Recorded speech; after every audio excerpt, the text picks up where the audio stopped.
నడిచినా కూర్చున్నా మోకాళ్ళ నొప్పులు వస్తున్నాయా? ప్రాణ పెయిన్ క్లినిక్ లో అధునాతన చికిత్సతో మోకాళ్ళ నొప్పులు తగ్గించుకోండి. నమస్తే, వెల్కమ్ టు మనం టీవీ. మనం ఉన్నది మన కోసం. నేను వలి. ప్రస్తుతం లైవ్లో జాయిన్ అయ్యారు జనసేన పార్టీ రాష్ట్ర అధికార ప్రతినిధి అడ్వకేట్ రజనీ గారు. వారితో మాట్లాడదాం. రజనీ గారు నమస్తే. మేడం నమస్తే అండి. రజనీ గారు, హైకోర్టు జడ్జికి 2 కోట్ల రూపాయలు విలువ చేసే రిస్ట్ వాచ్ని గిఫ్ట్గా ఇచ్చే ప్రయత్నం చేశారు జగన్మోహన్ రెడ్డి గారు. టీటీడీ ఈవోగా ఉన్న ధర్మారెడ్డి, అలాగే రాజ్యసభ ఎంపీ ఉన్న వేమిరెడ్డి ప్రభాకర్ రెడ్డి చేత ఈ ప్రయత్నం జరిగిందని ఒక వార్త మనం చూస్తున్నాం. ప్రస్తుతం మీడియాలో ఇదే చర్చ జరుగుతోంది. ఏంటి మేడం కారణం, ఏం కనిపిస్తోంది? ఎందుకు ఇవ్వాల్సిన పరిస్థితి వచ్చింది? సార్, ఇది 21లో జరిగినటువంటి ఘటన. ఆ జడ్జి హైకోర్టు జడ్జి గారు, దానికి సంబంధించి 21లో హైకోర్టులో వాచితో చెయ్యగల పనులేంటి, అందులోనూ అదేంటి బంగారంతో పొడగబడిన వజ్రపు టక్ల అంటే డైమండ్ వాచ్. డైమండ్ వాచ్ అంటే మొత్తం డైమండ్లే, 2 కోట్ల పైచిలకు దాని ఖరీదు. సో అర్థం కాల 21లో ఏం కేసులు ఉన్నాయబ్బా మా జడ్జి గారితో అంత పని అంటే, దరిద్రానికి మా రాజధాని రైతుల కేసులు పాపం నడుస్తూ ఉన్న పరిస్థితి. అదే టయానికి ఉత్తరాంధ్రలో జడ్జి గారింట పెళ్లికి ఎవరైనా గారు స్టేజ్ మీదకి ఎక్కి చక్కగా మంచి గిఫ్ట్ ఇస్తాం, లేకపోతే బొకే ఇస్తాం, లేకపోతే గాజు కప్పులో వెండి గిన్నెలో చిన్న చిన్నవి ఏవి ఇచ్చినా సరే గుర్తుగా అక్కడ స్టేజ్ మీద ఇస్తాం. మరేంటమ్మా ఫంక్షన్ అంతా అయిపోయాక జడ్జి గారు గెస్ట్ హౌస్కి వెళ్ళిపోతున్న మూమెంట్లో పరిగెట్టుకుంటా వచ్చి ధర్మారెడ్డి గారు, అదే రకంగా ఇదైతే వేమిరెడ్డి ప్రభాకర్ రెడ్డి గారిని చూసి, ఇతను రాజ్యసభ వ్యక్తి కదా అనుకుంటూ చెప్పండి అంటే దగ్గరకు వస్తే పాపం ధర్మారెడ్డి గారు, నేను పలానా ఐఏఎస్ని, నేను పలానా తోపుని తురుముని అనుకుంటూ, టీటీడీ పాలక మండలి కదా పాపం కొద్దో గొప్ప చైర్మన్ హోదా, సో బయటకు తీసి ఆ వాచ్ ఏదో బయటికి చూపిస్తున్నారు. ఆ వాచ్ బయటికి చూస్తే ఏంటిది అంటే, అదేనండి గిఫ్ట్గా ఇద్దామని అన్నాడు. Non sense. ఏం చేస్తున్నారు మీరు మారరా ఏంటి నాన్ సెన్స్ పనులు?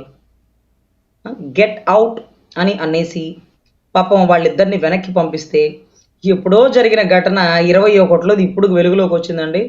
పాపం పత్రికా ముఖంగా బయటికి రావడం వల్ల మీ బోటి వారు నా బోటి వారు చర్చలు జరుపుతున్నారు. అసలు జగన్ రెడ్డి గారికి అంటే ఇప్పుడు ఎలా వచ్చింది మేడం? అంటే 21లో జరిగింది, ఇది 24వ సంవత్సరం. 3 సంవత్సరాల పాటు ఎందుకు స్తబ్దుగా ఉంది? ఎవరికి తెలియకుండా ఎందుకు ఉంది? ఇప్పుడే ఎందుకు బయటకు వచ్చింది? సార్, అంతఃపురంలో ఆ నలుగురు అంటే, అంతఃపురంలో ఎప్పుడున్నారు అంటే 2019లో, అంటే ఎలక్షన్కి ముందు, వివేకానంద రెడ్డి గారు చనిపోక ముందు అంతఃపురంలో ఆ నలుగురు ఉన్నారు అనే కథనం ఏదైతే పత్రికా ముఖంగా బయటికి వస్తే, వెంటనే ఆ నలుగురులో ఒకడైనటువంటి పాపం అజయ్ కల్లం గారు బయటకు వచ్చి, అదేంటది మీడియా ముందు అలా రాయడం, అంతఃపురంలో ఆ నలుగురు మాకేం పని, ఒకే చాట కూర్చోవడం, మేనిఫెస్టో రూపకల్పనలో అదే రోజు మేము కూర్చోవడం జరిగింది. జరిగిన తర్వాత వెనువెంటనే జగన్మోహన్ రెడ్డి గారికి ఫోన్ వచ్చిందని భారతి గారు కబురు చేయగా, జగన్మోహన్ రెడ్డి గారి పైకెళ్ళగా కిందకు వచ్చి తొక్కాతోలు ఆ స్క్రీన్ అంతా చెప్పారు. ఎప్పుడంది? 2019లో జరిగింది. ఎప్పుడు వచ్చింది బయటికి మీరు చూసారుగా, 2023లో ఏదో టైంలో పేపర్లో బయటకు వచ్చింది.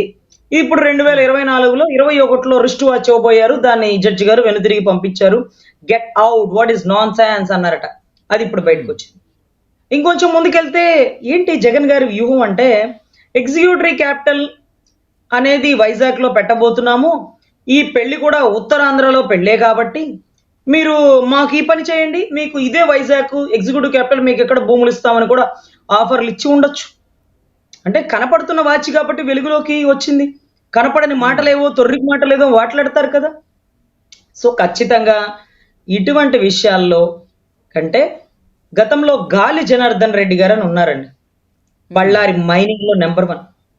అదే రకంగా పాపం ఓబులాపురం మైన్స్లో శ్రీలక్ష్మి గారిని ఇడికిచ్చినటువంటి పరిస్థితి దుస్థితి. దాంట్లో రాజశేఖర్ రెడ్డి గారు కూడా కీలక పాత్రేనండి. ఆయన చనిపోయి బతికాడండి. అదే చనిపోకపోతే ఈ రోజుకి నెంబర్ 1 అవినీతి పరుడు, జల్లెడేస్తే దొరకని వ్యక్తి కేవలం రాజశేఖర రెడ్డిగా మిగిలిపోయేవాళ్ళేమో.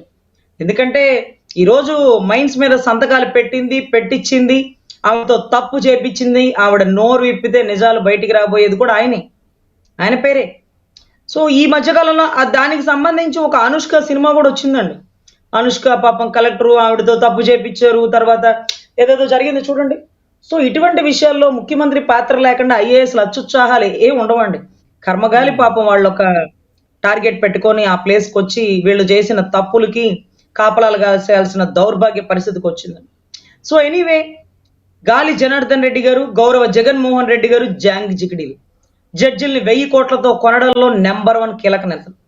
ఎవడో ఒకడు ఏదో ఒక సున్నాకి పడిపోతాడు అంటూ జడ్జిల మనోభావాల్ని, జడ్జిల మానసిక వేదన్ని, జడ్జిల్ని చిల్లర వేస్తే వచ్చే వ్యక్తులుగా లెక్కగట్టి ఈ రోజు మా జడ్జిలతో తప్పు చేస్తున్నటువంటి ఇటువంటి రాజకీయ ఘటన నాయకులు జరిగినప్పుడు సదరు జడ్జి ఎవరైతే ఉన్నారో ఆయన ఆగ్రహం వ్యక్తం చేసిన తర్వాత ఒక లేఖ కూడా రాశారంట కదా సుప్రీంకోర్టుకు ఈ విషయానికి సంబంధించి.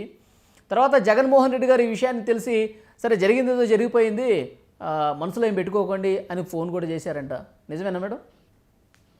ఎందుకంటేనండి ఇది జగన్మోహన్ రెడ్డి గారు పంపించినట్టుగా కాదండి. ధర్మారెడ్డి గారికి, ఒక ఐఏఎస్ క్యాడర్లో ఉండే ధర్మారెడ్డి గారికి జగన్మోహన్ రెడ్డి గారి మీద ఒక మంచి ప్రేమతో ఈ వాచ్ తీసుకొచ్చి ఇచ్చామండి, దీనికి ఆయనకి ఎటువంటి సంబంధం లేదంటూ వీళ్ళిద్దరూ ఒప్పుకొని లొంగిపోయే పరిస్థితి కూడా వచ్చింది. ఎందుకంటే పెద్ద తలకాయని దాయాలంటే చిన్న చేపలు బలైపోవాలి కాబట్టి. సో ఖచ్చితంగా దీన్ని మీరు మనసులో పెట్టుకోకండి అని జగన్ రెడ్డి గారు ఎవరికి చెప్పారు పాపం. 21లో హైకోర్టులో కీలకంగా నడుస్తూ ప్రాణాలకు తెగించి కంచెలేసి పోరాటం జరిగినటువంటి ఉద్యమాలన్నీ అదే సంవత్సరంలోనండి. కరోనా టైంలో మాస్కులు వేసుకొని పాకిస్తాన్ బోర్డర్ని తలపించినటువంటి మా అమరావతి ఉద్యమంలో హైకోర్టు జడ్జిల్ని కొందాం అనుకున్నారా? అయ్యో మా పరిస్థితి ఏంటి, మా బతుకులేంటి? మేమేమిదో శివుణ్ణి, రాముణ్ణి, వెంకటేశ్వర స్వామిని కొలవట్ల, న్యాయదేవతని, గౌతమ్ బుద్ధుణ్ణి మాత్రమే మేము నమ్ముకున్నాం అంటున్నటువంటి రాజధాని రైతులు. ఇంకొక విషయం ఏంటంటేనండి, ఈ మధ్య కాలంలో జరిగింది, ఈ ధర్మారెడ్డి అనే వ్యక్తి ఏ జడ్జిలింటికి వెళ్ళకూడదు, ఏ జడ్జిలకి ఫోన్స్ చేయకూడదు. కానీ ఎలాగా మరి మీడియేషన్ చేస్తున్నాడు అంటే పాపం జడ్జిలు ప్రేమతో, అభిమానంతో, లేకపోతే దైవ భక్తితో, దైవ చింతనతో ఏదైతే కొండెక్కుతారో కొండెక్కిన ప్రతి వ్యక్తిని కొండెక్కిచ్చేస్తున్నారండి. ఏదో దీపం కొండెక్కిచ్చేసేలాగా.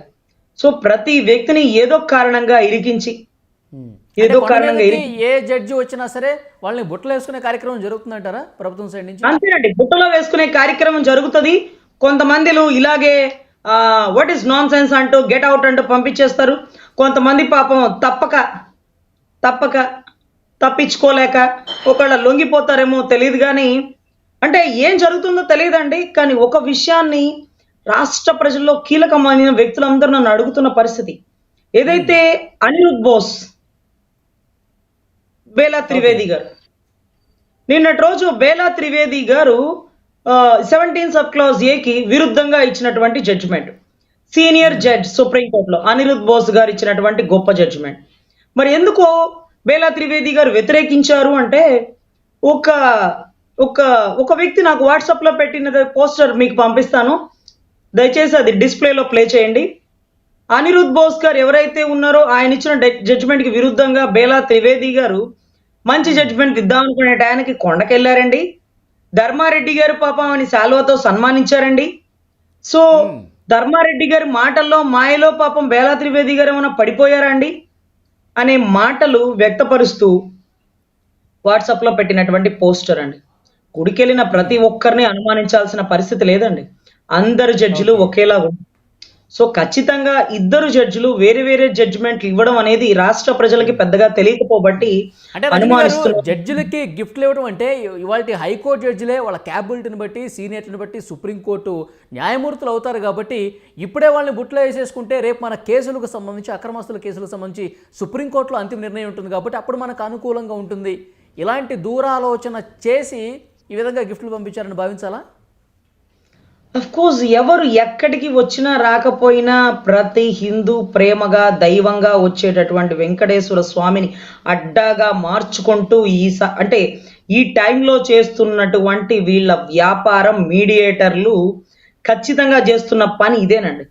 ఈరోజు బేలా త్రివేది గారు లొంగిపోకపోవచ్చు, ఆవిడ తప్పు చేయకపోవచ్చు. రాష్ట్ర ప్రజలకు తెలియంది ఏంటంటే 10% జడ్జిమెంట్లు అటు ఇటుగానే వస్తాయి, 90% మాత్రమే ఇద్దరు జడ్జిలు ఏకీభవించిన జడ్జిమెంట్స్ వస్తాయి.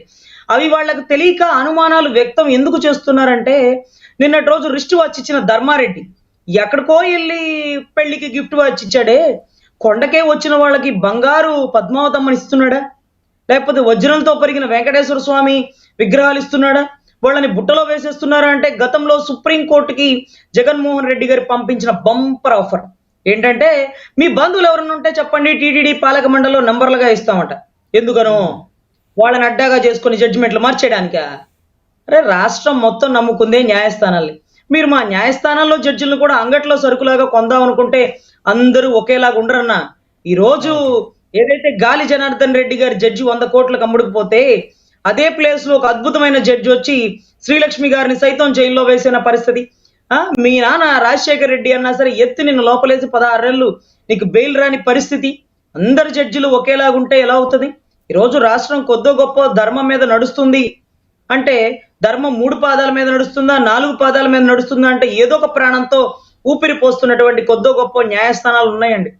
సో అందరూ ఒకేలాగుండరు. దయచేసి రాష్ట్ర ప్రజలు సందిగ్ధ పడాల్సిన పరిస్థితి లేదు. బేలా త్రివేది గారు కొండకు వెళ్ళడం అనేది ఆకస్మిక ఘటన, అంతేగాని ప్రతి ఒక్కరిని ధర్మారెడ్డి గారు కొనగలిగే స్థాయి ఉండదు. ఏమైనా జరిగి ఉండొచ్చు. అదే రకంగా 21లో జరిగింది ఇప్పుడు బయటకు వస్తే, ఇప్పుడు జరిగింది ఇంకెప్పుడు వచ్చిందండి అంటూ ఎంతో మంది ప్రజా సంఘాలు అడుగుతున్నటువంటి ప్రశ్నలు, న్యాయస్థానాన్ని నమ్మాలా వద్దా, మా పరిస్థితి ఏంటి అంటున్నటువంటి రాష్ట్ర ప్రజలు, అమరావతి రైతు బిడ్డలు. యా, ఓకే రజనీ గారు, డైమండ్ వాచ్ గిఫ్ట్గా ఇచ్చారన్న వార్త ప్రస్తుతం మీడియాలో అయితే హాట్ టాపిక్గా మారింది. ప్రభుత్వం మీద చాలామంది ప్రశ్నల వర్షం కురిపిస్తున్న పరిస్థితి అయితే మనం చూస్తున్నాం. చూద్దాం ఇంకా ఎలాంటి పరిణామాలు చోటు చేసుకుంటాయి, ఇంకా ఎంతమందికి ఎలాంటి గిఫ్ట్లు ఇచ్చారు, ఈ విషయాలన్నీ కూడా బయటకు వస్తాయని చెప్తున్నారు. చూద్దాం madam. Thank you very much. నమస్తే.